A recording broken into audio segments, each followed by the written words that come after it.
I'm looking to make something today that's going to be an absolute knockout. Not, let's make it and see how it goes. No, it's got to be a guarantee. Hello everybody, welcome back to my home. Get comfy, I do insist. Let me tell you about a little problem I just had. It's a little problem. Standing in front of my cookbook shelf trying to figure out what to make today, and I was just kind of like airhead, couldn't figure it out. I just take a cookbook off the shelf, I'll flip through it, and I gotta pick something based on a feeling or instincts. And sometimes those are right, sometimes not so much. I wanted a little control today. So I went to a cookbook that has never let me down before, not yet. Dishoom. From Bombay with love. Indian recipes from the guys behind the restaurant chain called. Now I have made 2 recipes out of this cookbook. The chicken ruby, perfection. And then the house Black Daal, also very, very good. So I'm flipping through these pages and something's speaking to me. Salli Boti. Tender chunks of lamb that are braised in a rich, flavorsome gravy and then finished with crunchy, salli, crisp chips. And then you can see up here, there's some chapati, which I've made before, but I'm gonna continue to do better at that. And then there is the salad looking thing, kachumber. So I'm gonna be making this whole feast here, and I think it's gonna be very special. I'm calling it now. That's it, let's get to work. Start off making the chapati, which is a soft, thin, unleavened handkerchief bread. Got it, yes. And it's flipped and stretched by hand until it resembles fine cloth. All right, so I could have, here's the thing, I wanted to prep everything in advance. I mostly did, except for this right here. I wanted to show you my comically large bag of flour, 10 pounds worth. Why did I get it? Because it was the only one at the store. Or I love chapatis so much that I'm gonna be making them at home often. Both things can be true, right? So I needed an atta flour, is what it's called, A-T-T-A. This one has 6 natural grains: wheat, oat, maize, millet, chickpeas, and barley. 10 pounds of flour, but all I need is 375 grams. I could cut this all out of the video, but I won't. Now what do I do with this? So there you go. Bolney, thank you so much. Adding my 375 grams of atta flour into a sifter. Also into the sifter goes 8 grams of sea salt and 125 grams of just all-purpose flour. And now we sift. 1/4 teaspoon of sugar and give it a whisk. Could have just added the sugar in with the sifter, but 125 milliliters of milk goes 1 egg. Add in a tablespoon of vegetable oil, 120 milliliters of water. This cookbook is all about the grams and the milliliters. There's no ounces and cups. It's coming from Britain, so you just need a scale. Is this whisk gonna fit into that? Don't want to chance it.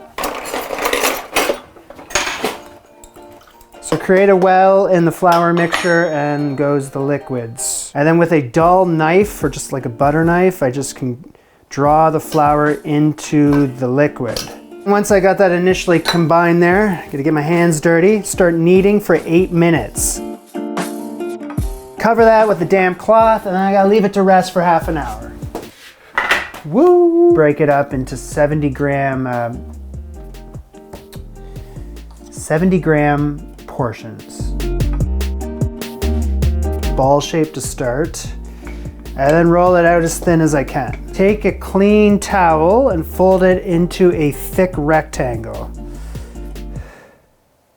Biggest pan that I got, and it's gotta be ripping hot. Dough goes on, and then 1 to 2 minutes per side, and then in brief little dabs with this rectangular towel. Press down on it, it's gonna get the charred effect to it. Ooh, switch sides. There's my first attempt, but I think it's a little too thick. Dab it with the towel, dab. Once the pan's hot enough, it just takes a matter of seconds per side. Okay, we're gonna make our salli, which are crispy potato matchstick fry type of things. I got a baking potato, I load it up onto my Rotato Express, because I love this thing, and I peel it.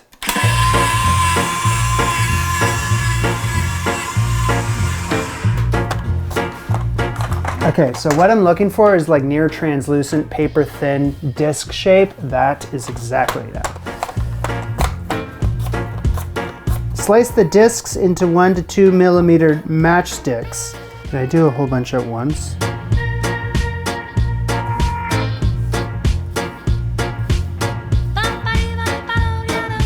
Technically speaking, this oil is hotter than it needs to be. It's supposed to be 160 degrees Celsius.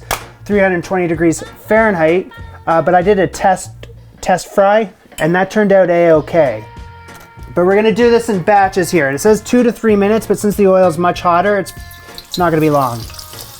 I'll keep you apprised with the situation. Now you gotta move them around so that they don't stick together, but they have stuck together. And then once they start turning golden brown, you can get them out of there. Okay, once you've rinsed them off, you gotta rinse them off first to get rid of the residual starch. Now they're separating. Great stuff. Keep them moving in the oil, and I let them hang out on paper towel in a baking pan. We're gonna move on to the main event, the Salli Boti.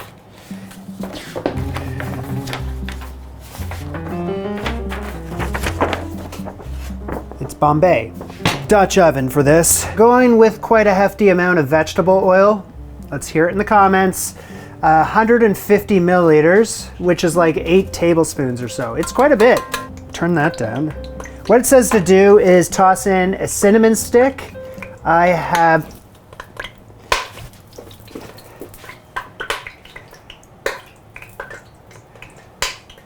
cinnamon stick fragments, and I'm going to toss in enough that would equal a cinnamon stick.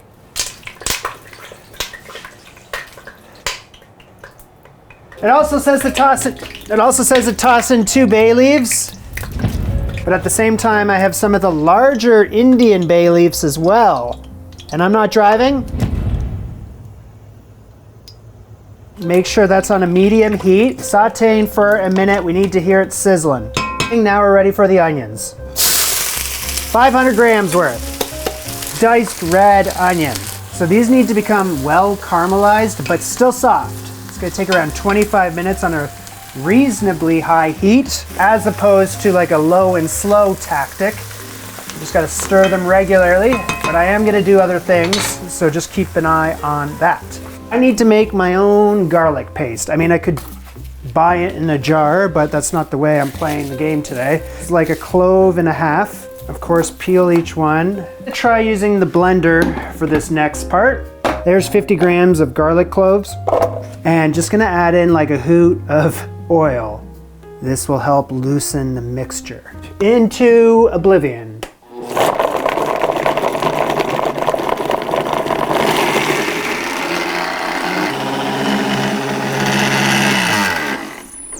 That was disappointing. You know what we're gonna do instead is switch to the mortar and pestle, because I know that can be trusted.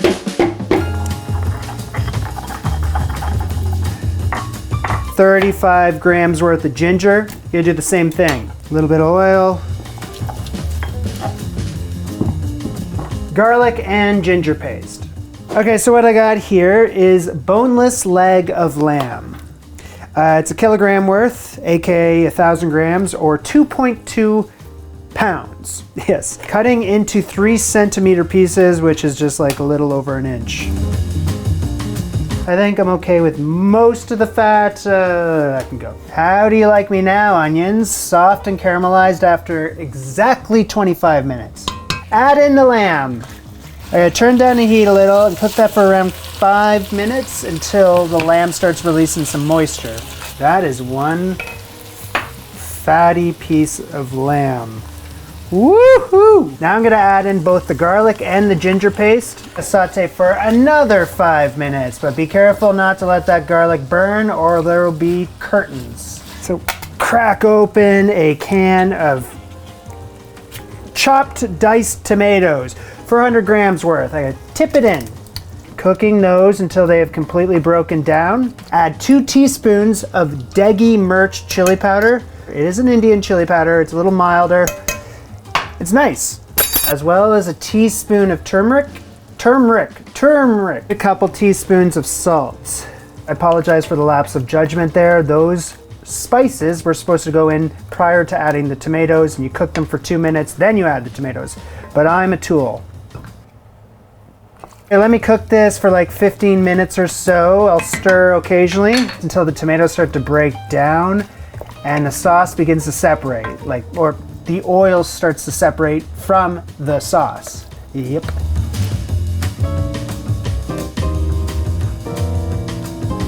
Now I have to add in enough water just to cover the lamb. Now it says only 200 milliliters, which isn't gonna be enough, is it? And it is. Okay, so now I'm gonna turn that down to a dull roar, gentle simmer, and then the lid goes on and keep that like a jar so there's an opening there so heat can still escape, and just gotta simmer for 1.5 hours.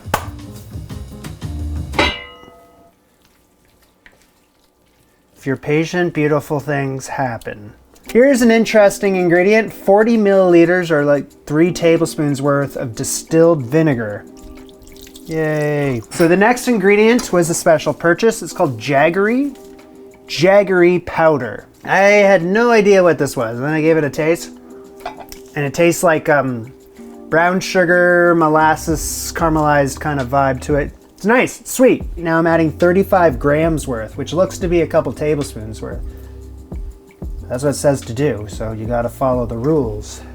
And lastly, a teaspoon of garam masala. Give it a good mix. Splash it on your shirt. I'm gonna leave the lid off now and just cook it gently like so. Hey, so we are in the home stretch. We gotta make this thing called kachumber. Kachumber is the closest thing Indians have to a salad, quote unquote. I just find that to be interesting because there's a salad here, and there's a salad there. What about those salads? First things first, I'm gonna take 1/4 of a red onion. As you can see, this is just some leftover from previous escapades. Slice into fine strips, I can do that. Place it in a small bowl, cover it with cold water, and just leave it for a minute. So take a tomato and have that. So remove the seeds, remove the stem while you're at it. Cut into thin strips as well. Into a bowl. I only need 1/3 of a cucumber. And slice it in half lengthwise. Gotta scoop out the seeds with a spoon. Here we go. Yep, thin crescents. Drain the onion, pat it dry with some paper towel into the bowl. A large pinch of salt, and then leave it for 5 minutes for the juices to mingle. 1/4 of a lime, and I need the juice of it. Got in my face, but it's okay. This next part is very specific here. 20 coriander leaves. Coriander, cilantro. 6, 7, 8, 9, 10. Half is left whole, then half is chopped. And give a mix. That's kachumber.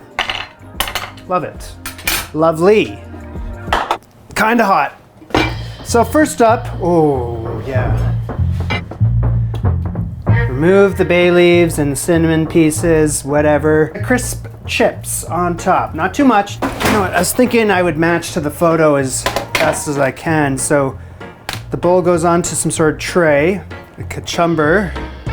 Fold some chapati onto the corner there, and we have ourselves a feast. Order up.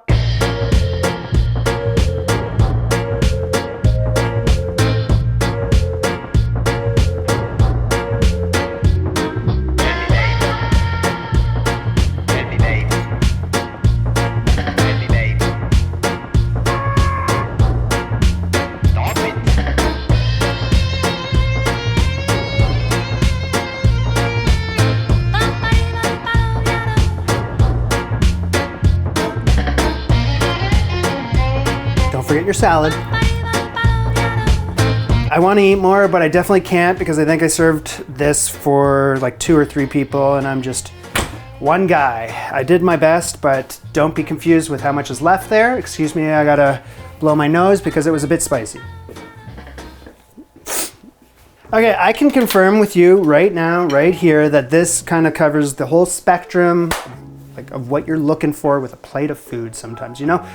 Because it's savory, of course, with the rich, slow-cooked lamb, and then there's sweetness because there's caramelized onions, and jaggery, and like a heat, spiciness because of the chili powder.